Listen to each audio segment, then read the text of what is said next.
I think what's really important is that it's not so much about the planning, right? Because the world's changing too fast these days anyway.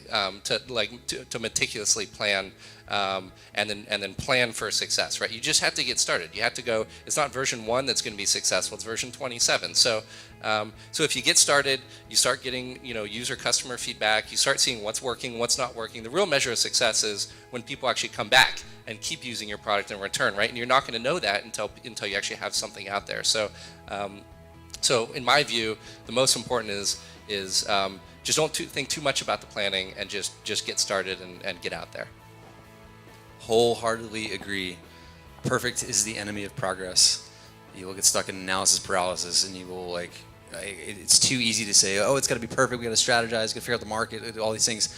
We never wrote a business plan for our company, right? That never in our history has a business plan really existed. I think the worst thing that you could do is get stuck in like a Google Doc writing a strategic business plan or doing market research. The best thing you could ever do is just get it out there. What I learned is that I had no money to pay these people. All I had was my enthusiasm. And your enthusiasm actually is currency in many ways. Like your excitement about your idea will attract other people to your idea. So in the early days when you don't have anything, like there's no product yet, there's no website yet, there's maybe not something of substance, what I would recommend is you share your enthusiasm with people because that will attract them to you. That's how you get your first team members. I think oftentimes people have an idea, they don't get started because it's either all in or nothing. It's not a binary decision, right? But then at some point, going all in is the next step, right? And I think at that point you should see signs, right? You should see something interesting going on, some signs that can help you just take that jump, right? And when you do that, it's an exciting adventure. I mean, I like to say that the worst case scenario is that you've just built the best resume. There's not as much downside as you think, and there's so much upside in how you put yourself in the position to be lucky. Joe does not like that line. Turns out he really doesn't like that line. Why is that, Joe? I think that was the worst thing to happen to entrepreneurs ever in the history of Hollywood. It's like, it couldn't be further from the truth. That there's this idea, maybe it's like a mythology of Silicon Valley, that if you build it, they will come. Like if you put your idea out there in the world, on the internet, suddenly like hold down your servers because everything's going to take off like a rocket ship.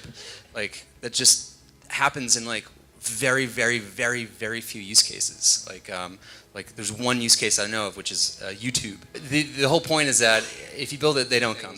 Couldn't agree more with that. If you build it, they will come. It's just complete bullshit, right?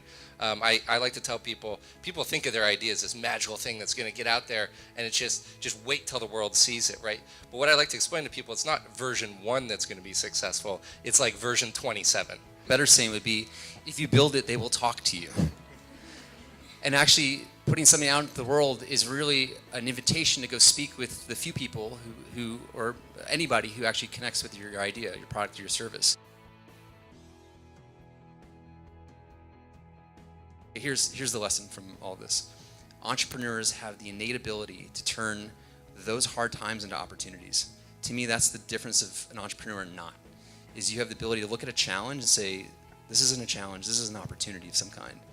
And to me, like, anyone who can flip those things and reframe it, to me, that's like the essence of great entrepreneurship.